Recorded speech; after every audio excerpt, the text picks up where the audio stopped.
B. Marley's comings and goings should, from time to time, induce the explosion of the odd flashpot. I.H. Scene 2. Christmas Music Inn, sung by a live chorus full. At conclusion of song, sound fades under and into the distance. Lights up in set. Offices of Scrooge and Marley, Ltd. Scrooge sits at his desk at work. Near him is a tiny fire. His door is open, and in his line of vision we see Scrooge's clerk, Bob Cratchit, who sits in a dismal tank of a cubicle, copying letters. Near Cratchit is a fire so tiny as to barely cast a light. Perhaps it is one pitifully glowing coal. Cratchit rubs his hands together, puts on a white comforter, and tries to heat his hands around his candle. Scrooge's nephew enters, unseen. What are you doing, Cratchit? Acting cold, are you? Next you'll be asking to replenish your coal from my coal box, won't you? Well, save your breath, Cratchit, unless you're prepared to find employ elsewhere. A Merry Christmas to you, Uncle. God save you. Bah! Humbug. Christmas a humbug, Uncle? I'm sure you don't mean that. I do. Merry Christmas? What right do you have to be merry? What reason have you to be merry?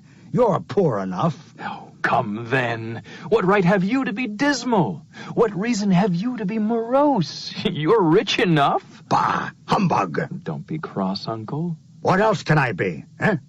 When I live in a world of fools such as this, Merry Christmas? What's Christmas time to you but a time of paying bills without any money? A time for finding yourself a year older, but not an hour richer. If I could work my will, every idiot who goes about with Merry Christmas on his lips should be boiled with his own pudding and buried with a stake of holly through his heart. He should. Uncle. Nephew. You keep Christmas in your own way and let me keep it in mine.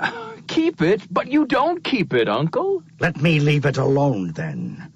Much good it has ever done you. There are many things from which I have derived good by which I have not profited, I dare say, Christmas among the rest. But I am sure that I always thought of Christmas time, when it has come round, as a good time, the only time I know of when men and women seem to open their shut-up hearts freely, and to think of people below them as if they really were fellow passengers to the grave, and not another race of creatures bound on other journeys. And therefore, Uncle, though it has never put a scrap of gold or silver in my pocket, I believe that it has done me good, and that it will do me good, and I say God bless it. The clerk in the tank applauds, looks at the furious Scrooge, and pokes out his tiny fire as if in exchange for the moment of impropriety. Scrooge yells at him. Let me hear another sound from you, and you'll keep your Christmas by losing your situation. You're quite a powerful speaker, sir. I wonder you don't go into Parliament. Don't be angry, Uncle. Come, dine with us tomorrow. I'd rather see myself dead than see myself with your family. But why? Why? Why did you get married? Because I fell in love. That, sir, is the only thing that you have said to me in your entire lifetime, which is even more ridiculous than Merry Christmas. Turns from nephew. Good afternoon. Nay, Uncle, you never came to see me before I married either. Why give it as a reason for not coming now? Good afternoon, nephew. I want nothing from you. I ask nothing of you. Why cannot we be friends? Good afternoon. I am sorry with all my heart to find you so resolute. But I have made the trial in homage to Christmas, and I'll keep my Christmas humor to the last. So, a Merry Christmas, Uncle. Good afternoon. And a Happy New Year. Good afternoon. He stands facing Scrooge. Uncle, you are the most... No, I shan't. My Christmas humor is intact. God bless you, Uncle. Nephew turns and starts for the door. He stops at Cratchit's cage. Merry Christmas, Bob Cratchit. Merry Christmas to you, sir, and a very, very happy New Year. Calling across to them. Oh, fine. A perfection. Just fine. To see the perfect pair of you. Husbands with wives and children to support. My clerk there earning 15 shillings a week. And the perfect pair of you talking about a Merry Christmas. I'll retire to Bedlam. To Cratchit. He's impossible. Oh, mind him not, sir. He's getting on in years, and he's alone. He's noticed your visit. I'll wager your visit has warmed him. Him? Uncle Ebenezer Scrooge? Warmed? You are a better Christian than I am, sir. Opening the door for Nephew, 2 do-gooders will enter as Nephew exits. Good day to you, sir, and God bless. God bless. One man who enters is portly, the other is thin. Both are pleasant. Can I help you, gentlemen? Carrying papers and books, looks around Cratchit to Scrooge. Scrooge and Marley's, I believe. Have I the pleasure of addressing Mr. Scrooge or Mr. Marley? Mr. Marley has been dead these 7 years. He died 7 years ago this very night. We have no doubt his liberality is well represented by his surviving partner. Offers his calling card. Handing back the card unlooked at. Good afternoon. This will take but a moment, sir. At this festive season of the year, Mr. Scrooge, it is more than usually desirable that we should make some slight provision for the poor and destitute, who suffer greatly at the present time. Many thousands are in want of common necessities. Hundreds of thousands are in want of common comfort, sir. Are there no prisons? Plenty of prisons. And aren't the union workhouses still in operation? They are. Still, I wish that I could say that they are not. The treadmill and the poor law are in full vigor, then? Both very busy, sir. Oh, I see. I was afraid, from what you said at first, that something had occurred to stop them from their useful course. I'm glad to hear it. Under the impression that they scarcely furnish Christian cheer of mind or body to the multitude, a few of us are endeavoring to raise a fund to buy the poor some meat and drink and means of warmth. We choose this time because it is a time of all others when want is keenly felt and abundance rejoices. Pen in hand, as well as notepad. What shall I put you down for, sir? Nothing. You wish to be left anonymous? I wish to be left alone. Pauses, turns away, turns back to them. Since you ask me what I wish, gentlemen, that is my answer. I help to support the establishments that I have mentioned.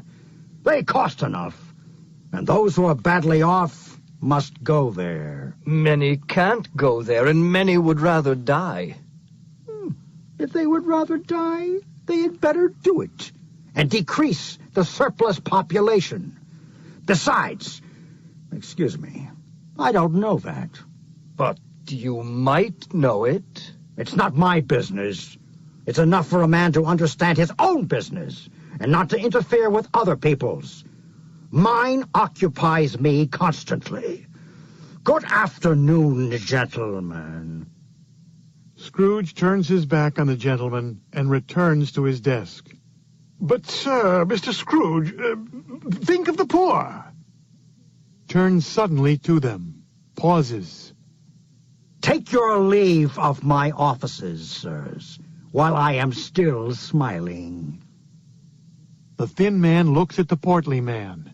They are undone. They shrug. They move to door. Cratchit hops up to open it for them. Good day, sir. To Cratchit. A Merry Christmas to you, sir. Yes, a Merry Christmas to both of you. Merry Christmas! Cratchit silently squeezes something into the hand of the thin man. What's this? Shh! Cratchit opens the door. Wind and snow whistle into the room. Thank you, sir. Thank you. Cratchit closes the door and returns to his workplace. Scrooge is at his own counting table. He talks to Cratchit without looking up.